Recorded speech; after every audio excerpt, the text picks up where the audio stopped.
আসসালামু আলাইকুম সমস্ত ভিউয়ার্সদেরকে। তো এটাতে একটু বেশি করেই তেল দেওয়া হচ্ছে। এটাতে একটু চিংড়ি মাছটা কারি হবে পেঁয়াজ দিয়ে রান্না হবে। আর এই যে কড়াটা দেখতে পাচ্ছ এটাতে একটু দাগ হয়ে গেছে। তো কেক বানানোর সময় একটু সামান্য কেক পড়ে পুড়ে গিয়েছিল। তো সেটা দেখছি দাগটা এখন আর ওঠে না। এটাতেও একটা মাছ রান্না হবে, ইলিশ মাছের মাথা দিয়ে হবে, আর এটা পেঁয়াজটা দিয়ে এটাতে চিংড়ি মাছটা কারি হবে। তো ইলিশ মাছের মাথাটা চট করে এমনি অন্য কিছু দিয়ে হয় না, এই আলুর ঝোল টোল তরকারি এটা হয়ে যায়। আর এটা চিংড়ি মাছটা হচ্ছে, চিংড়ি মাছটা নিয়ে এসেছিলো, খানিকটা মালাইকারি হয়েছিল আর খানিকটা আমি ফ্রিজে রেখে দিয়েছিলাম। সেটা এখন আমি একটু কারি করে নিচ্ছি পেঁয়াজ দিয়ে, একটু বেশি করে পেঁয়াজ দিয়ে আর কাঁচা লঙ্কা দিয়ে করলে এটা খুব ভালো লাগে। তো এটা একদম কম আছে, হালকা হালকা সেদ্ধ হবে আর তারপরে আস্তে আস্তে মশলা দেবো আর নাড়তে থাকবো। একবার সামান্য জাস্ট এটাকে একটু করে দিলাম, নাড়িয়ে দিলাম, দিয়ে কড়াটাই আমি চলে আসছি। এখন এটা থাকে, এটা এখন অনেকটা পেঁয়াজ আছে, এটা এখন আগেটাই আস্তে আস্তে করে নিই। দাগটা দেখতে পাচ্ছ অনেকটাই এটা দাগ হয়ে আছে, তো দাগটা উঠছে না, সম্ভবত 2-4 বার ইউজের পর তারপর দাগটা উঠবে। এটাতে আমি অ্যাকচুয়ালি আমাদের বাড়িতে কাঁচা লঙ্কাই তরকারিতে দেওয়া হয়, কাঁচা লঙ্কারই তরকারি হয়। আর এমনি শুকনো ঝাল টাইপের গুঁড়ো মশলা যেটা লঙ্কার, সেটা ঝাল গুঁড়োটা দেওয়া হয় না।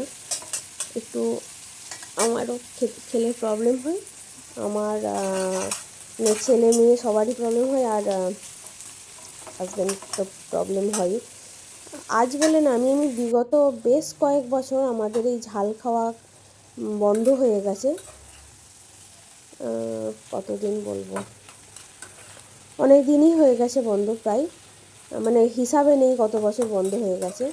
অ্যাকচুয়ালি আমি বেশি ঝাল খেতে পারি না প্রথমত, দ্বিতীয়ত ছেলেটা হওয়ার পর থেকেই ছেলেটা মানে একটু পেটের প্রবলেম ছিল, যেই থেকে ভাত খেতে শুরু করেছিল। তো ওকে প্রথম থেকেই নর্মাল খাবার আমি খাওয়াতাম, খিচুড়িটা খুবই মাঝে মাঝে রেয়ার দিতাম। তো ওর জন্যই প্রথম থেকেই তখন থেকেই আমার একটু ঝালটা খাওয়া বন্ধ হয়ে গেছে। আর মেয়ে যখন হয়েছিল তখন তো আমি একদমই মানে ঝাল টাল টাইপের কিছু খাবার খেতামই না। আর এত বছর ঝাল খাওয়া বন্ধ হয়ে গেছে বলে আমি একদম ঝাল খেতেই পারি না। আমি কেন, আমাদের বাড়ির কেউই ঝাল খেতে পারি না। কারোর বাড়িতে যে কোনো সময় যদি ঝাল হয়ে যায় তো ও চোখ কান দিয়ে জল বেরিয়ে যায়, নাক দিয়ে জল বেরিয়ে যায়। তো খুবই হালকা একদম, কাঁচা লঙ্কাটাকে মানে মাঝখান থেকে ফেরেও দিই না, জাস্ট 2 পিস করে দেওয়া হয়। আর এ পাশে আমি আরেকবার এটা নাড়তে চলে এলাম, দেখলাম বেশ তলাটা একটু ধরে ধরে মতো যাচ্ছে, গন্ধ পাওয়া যাচ্ছে। দুদিকের গ্যাসে দুরকম করলে কি হয়, দুটোই চট করে হয়ে যায়, এটাও হয়ে যায় ওটাও হয়ে যায়, ওটাও নাড়তে নাড়তে কাজ হয়ে যায়, এটাও নাড়তে নাড়তে কাজ হয়ে যায়। নাহলে এটা একবার হবে ওটা একবার হবে, করতে করতে অনেক সময় লেগে যাবে। যেহেতু আমার 3 বার্নারের গ্যাস, তো আমার 3টে করে আমার কন্টিনিউ কাজ হয়ে যায়।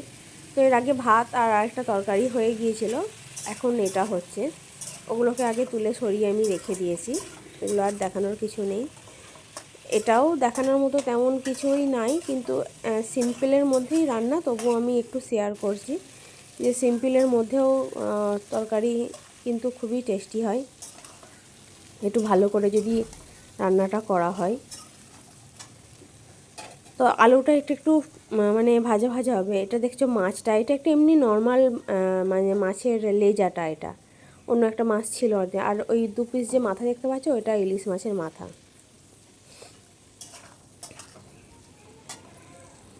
তো ইলিশ মাছের মাথাটা ভাজা খাবার কেউ নেই। দেখো আমি এটা একবার নাড়ছি, ওটা একবার নাড়ছি, একবার এদিক যাচ্ছি একবার ওদিক যাচ্ছি। দেখেছো হালকা হালকা তলাটা কেমন পুড়ে পুড়ে যাচ্ছে। যতই কম আছে দেওয়া থাক, পেঁয়াজের তো রসটা যখন কমে যায় তখন হালকা পেঁয়াজটা এবারে মানে পোড়া আর ভাজা হতে শুরু করে। একটু সামান্য লবণ দিয়ে দিচ্ছি, লবণটা দিতে আমি খানিকক্ষণ আগে ভুলে গিয়েছিলাম।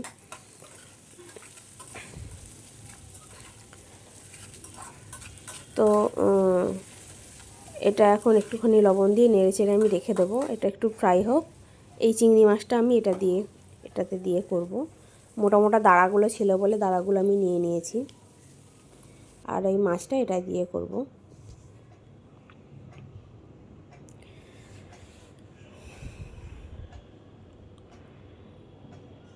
তো এটাতে আমি মশলা দিয়ে দিচ্ছি, সামান্য হলুদ দিয়ে দিলাম। দেখলাম যে পেঁয়াজটা একটু লাল লাল মতো হয়ে গেছে, এরপরে নাহলে পুড়েই যাবে। আর এটাতে ধনে জিরে পেশা থাকে, ধনে জিরে দিয়ে দিলাম, একটু সামান্য জল দিয়ে দিলাম, দিলে এটা একটু ততক্ষণ হতে থাকবে।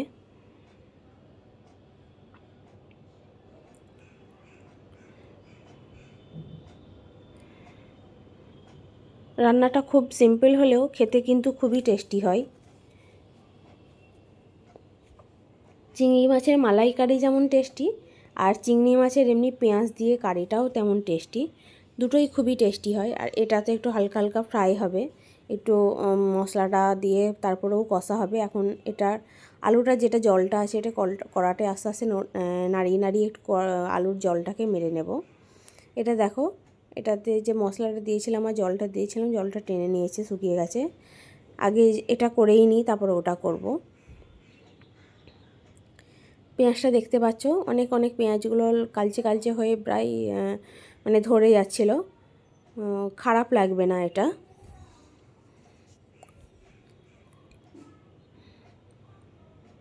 সামান্য আর একটু আমি জল দিয়ে দিচ্ছি এটাতে। জল দিয়ে এটাতে একটু নেড়ে নিয়ে তারপর আমি এটাতে মাছটা দিয়ে দেবো।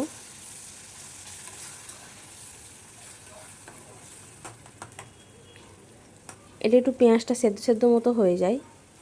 দেখো আমি মাছগুলো দিয়ে দিলাম। মাছগুলো 2-4 দিনের বেশ ফ্রিজে ছিল।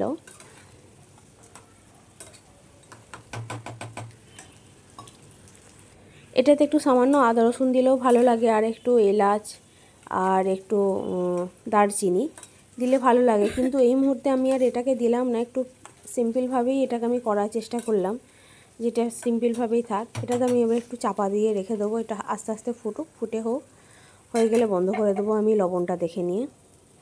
ততক্ষণ আমি এইদিকে চলে আসছি, এই দিকের কড়াটাতে এটা দেখে নিচ্ছি। আলুটা দেখতেই পাচ্ছ একদম কষা কষা মতো হয়ে গেছে, আর লালচে লালচে মতো ভাব এসে গেছে। সেহেতু এবারে আমি এটাতে একটু মশলা দিয়ে নেব। একটু জল না দিলে তলাটা পুড়ে যাবে, সেই জন্য একটু জলটা দিয়ে নিলাম। দিয়ে মানে ওটা একটু মশলা দিয়ে নিচ্ছি। এটা ধনে জিরে আছে,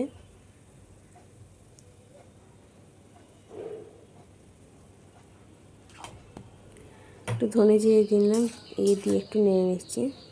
আর স্টিকারগুলো দেখতে পাচ্ছ, এগুলো অন্য কিছু না, আমার ছেলে আমার হাতে করেছে, আর এটা আমার গায়ে করেছে। কালকে স্টিকারগুলো মানে গায়ে কিভাবে ওরা বসিয়ে করে আমি জানি না, ঠিক ওরা আমার গায়ে বসিয়ে করেছে। তো রাত্রিতে কালকে প্রায় 10টা 10:30টার সময় করেও করেছে। এটা আমি লবণ দিয়ে দিলাম, হাতে করেই একটু দিয়ে দিলাম লবণটা, যেহেতু সব সময় অত আন্দাজ হয় না, আন্দাজ করার দরকার হয় না মানে আর কি, বুঝতে পারি যে কতটা লাগবে, সেই জন্যই একটু দিয়ে দিলাম। আর পরিমাণটা তো রান্না করে করে অনেক সময় হয়েই আন্দাজ এসেই যায় যে এই পরিমাণটা এটাতে লাগবে একদম। তারপরে এবারে লাস্টে নামাবার সময় চেক করে দেখে নেওয়া হয় যে কতটা কি ঠিক আছে বা না আছে। একটু সামান্য আবার জল দিয়ে আমি এটাকে কষতে থাকবো।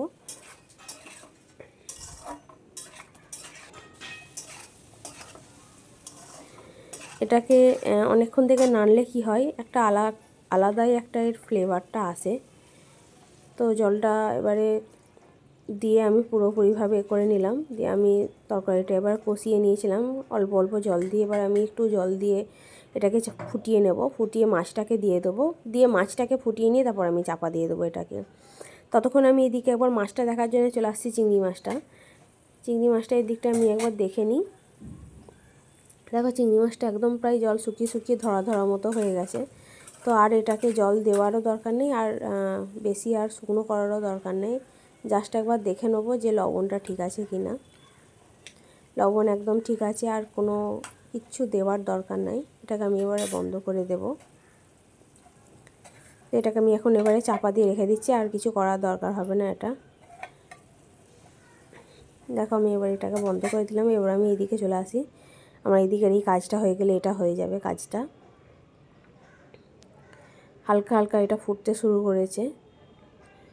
তো এই সময় আমি এবারে এটাতে একটু মাছটা দিয়ে দেওয়ার চেষ্টা করব। মাছটা দিয়ে আমি চাপা দিয়ে খানিকক্ষণ রেখে দেবো, দিলে আলুটা সেদ্ধ হয়ে গেলে তখন আর কিছু আর প্রয়োজন হবে না। ভালোভাবে জলটা ফুটে গেছে, এবার আমি মাছটা দিয়ে এখানে আমি এটাকে চাপা দিয়ে রেখে দেবো। যেহেতু আলুটা সেদ্ধ হবার দরকার আছে, এই দুটো মাথা দুটো হলো ইলিশ মাছের মাথা, আর লেজটা তো দেখতেই পাচ্ছ অন্য মাছের।